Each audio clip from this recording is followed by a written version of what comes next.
Well, it is late at night. I am doing the laundry behind me, and I was thinking, actually, I was watching the video from earlier today, Pick a Card Tuesday, and I had mentioned about Frank Gloystra, can't remember his last name anyways. He was the president of Lionsgate Productions, and how Sophie, Trudeau's wife, went and stayed with him for a period of time. He was also the founder of, I think it was called the Vancouver Boys Club. My memory's going back to 2020, 2021. Anyways, he has just filed a suit against Twitter for defamation because there were so many rumors about Frank being, involved with pedophilia. So, don't know much about that, but anyways, lawsuit going on right now. So I was thinking about Frank and Lionsgate, and I thought, how is it that I'm always right on the edge of all these guys?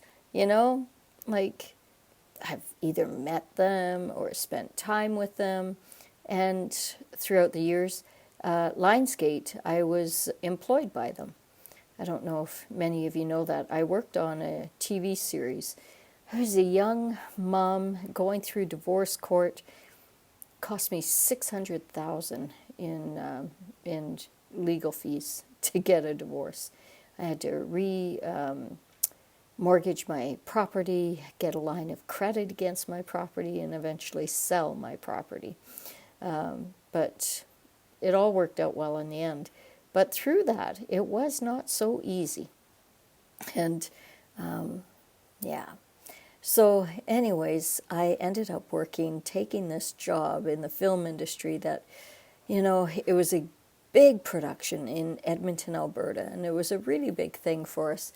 But it was a horror flick, and it was probably the worst television I think I have ever seen. It was about cannibalism, and they didn't go into child trafficking or child, pedophilia, but it was damn close, like just the goriest gore crap you could ever imagine. And it had some, some big names, like Eric Roberts was, Julia Roberts' brother. He was in one of the episodes, and at any rate, I enjoyed working with the people. That was really great. But we had very similar experiences to The Exorcist. And I thought I'd share it with you because I don't think many people know about Fear itself and what happened during production. So we had demonic beings on the production. It haunted us. Haunted me anyways. So I was the casting director background, but also of a couple of the principal positions as well. And, or did I do principal on that one? It was Blackstone. I did a lot of principal. I don't think I did any principals on Fear itself. Have to think back. No, I think I was just doing background. Anyways, it's a lot of work. Sometimes you would have to bring in like 100 homeless people, and you'd have to find them within 24 hours and get them, to come for 16-hour days, and it was a lot of work. So, anyways, I'll cut to the chase here. Pretty scary.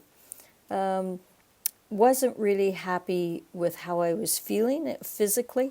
We were in a warehouse, and we were on the upper floor. There were 2 floors. My office was on the upper floor, just outside the cafeteria kitchen. It was an open space, open plan. And I had a door on my office. And just through the cafeteria, which was only, 12, 15 feet away, there was a door that went downstairs and went into the workshop space. And this is where, the woodworking was done and the building of sets and all of that stuff. So anyways, a lot of lacquer, a lot of paint, a lot of toxic fumes. And those fumes started coming up the stairs and into the second floor. And my office was starting to get a haze in the top ceiling. And I wasn't feeling very good from all this toxicity. My eye was starting to swell shut. I was getting a lot of nosebleeds. It wasn't a very healthy situation. Anyways, someone had phoned the, I don't know who it would be, the health ministry, something like that.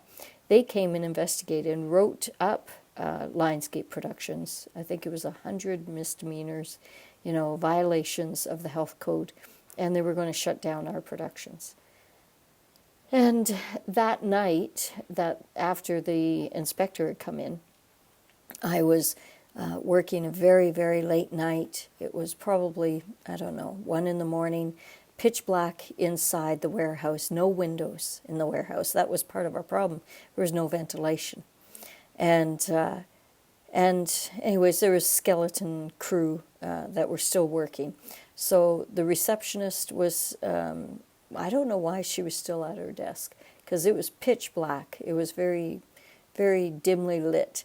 It was like something out of a horror flick, because like her light was still on the desk. And I think she had to come back in to pick something up, because she wouldn't normally have been there at that hour. Or maybe she was waiting for a friend. And anyways, the guys from location were still there. And they were working on creating the maps for the morning. And so it was probably actually more like 11 o'clock. It wouldn't have been 1 in the morning. Anyways, it was late, and after a full day's work. And I had to walk from my office down a very long, narrow corridor that opened up into what would be normally a large open space, but it had all these corrugated, partitions that created small little offices, and a whole bunch of them. And so as I'm looking down the corridor, I can see at the end of the corridor is the receptionist desk right there. And then off to the left, my left, would be the locations guy. And then around the corner were a couple of other, partitions of offices.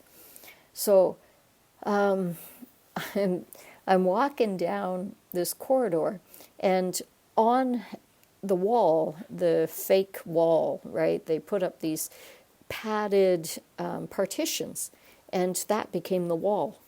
And people would post stuff into the padding. So all of our dailies were in, kind of like little trays that were attached to the padding. And so you could just reach in and grab the dailies, or grab the, the scripts, the, up-to-date scripts, because the script was forever changing, and the breakdowns, right? So all of that was on this wall.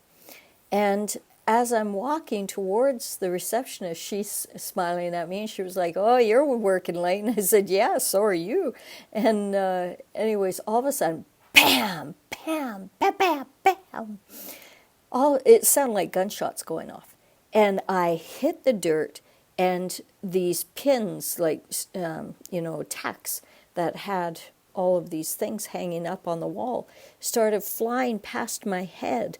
And they were going for my head, right?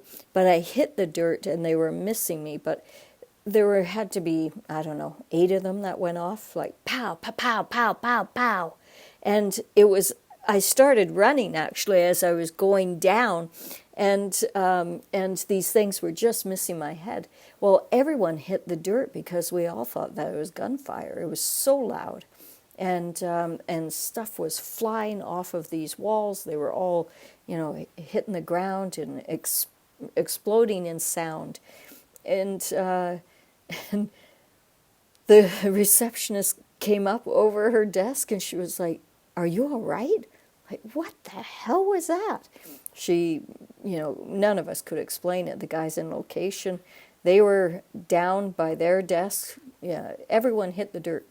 And that was the first of things moving and getting really strange. And the next thing that was probably about a day later, maybe a day and a half later, the TV show was called Fear Itself, right? And it was all about fear. It was all about,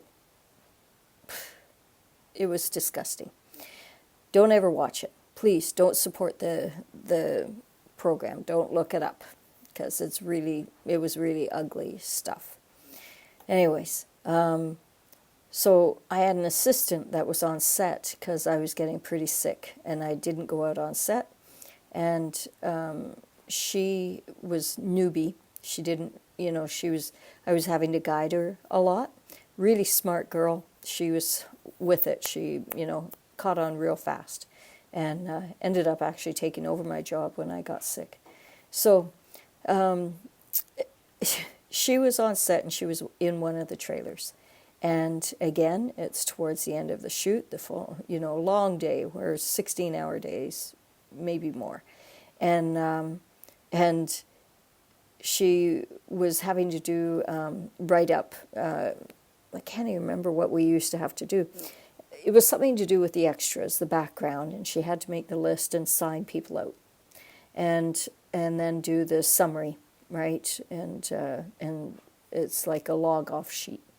And so she was logging them out, and the PA, I think it was. No, it was the first AD. He was there, and he was the one that had to sign the final paper. So, anyways, he said that he had to run out and get something. He left her in the trailer alone. And there's really no one on set anymore. This is outside. This is a night shoot.